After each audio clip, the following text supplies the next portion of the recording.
വിവാദമായ മുനമ്പം ഭൂമി കേന്ദ്ര സർക്കാരിന്റെ വഖഫ് സ്വത്തുക്കൾ രജിസ്റ്റർ ചെയ്യാനുള്ള ഉമീദ് പോർട്ടലിൽ രജിസ്റ്റർ ചെയ്ത പശ്ചാത്തലത്തിൽ വഖഫ് ബോർഡിനെതിരെ പോരാട്ടം ശക്തമാക്കാൻ സമരസമിതി തീരുമാനം.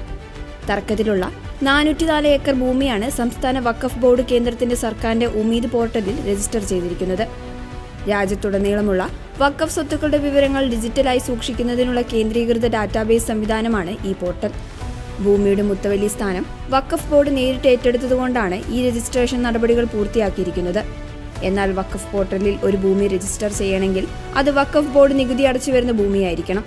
ഭൂമിക്ക് കൈയവകാശ സർട്ടിഫിക്കറ്റ് ഉണ്ടായിരിക്കണം. കൂടാതെ പോക്കുവരവ് നടത്തിയിരിക്കുന്നതുമായിരിക്കണം. ഈ 3 രേഖകളും ഇല്ലാത്ത ഭൂമിയാണ് നിലവിൽ വഖഫ് സ്വത്തായി രജിസ്റ്റർ ചെയ്തിരിക്കുന്നത്.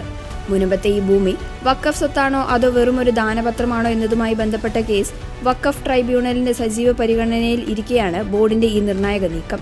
കഴിഞ്ഞ വർഷം കേന്ദ്ര സർക്കാർ കൊണ്ടുവന്ന പുതിയ വഖഫ് ഭേദഗതി പ്രകാരം രാജ്യത്ത് വഖഫ് സ്വത്തുക്കളെല്ലാം ഉമീദ് പോർട്ടലിൽ രജിസ്റ്റർ ചെയ്യേണ്ടതുണ്ട്.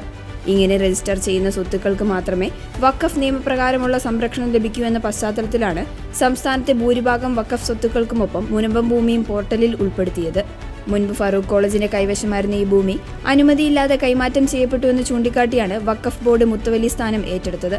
പോർട്ടലിൽ രജിസ്റ്റർ ചെയ്താലും ഭൂമിയുടെ അവകാശം സംബന്ധിച്ച് തങ്ങൾ ഉന്നയിച്ച വാദങ്ങളിൽ മാറ്റമില്ല എന്ന് സമരസമിതി വ്യക്തമാക്കി.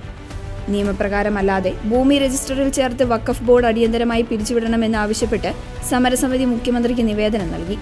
അതേസമയം മുൻപത്തെ വിവാദ ഭൂമി വഖഫ് സ്വത്തല്ലെന്ന തന്റെ മുൻ നിലപാടിൽ മാറ്റമില്ല എന്ന് മുഖ്യമന്ത്രി വി.ഡി. സതീശൻ വ്യക്തമാക്കി.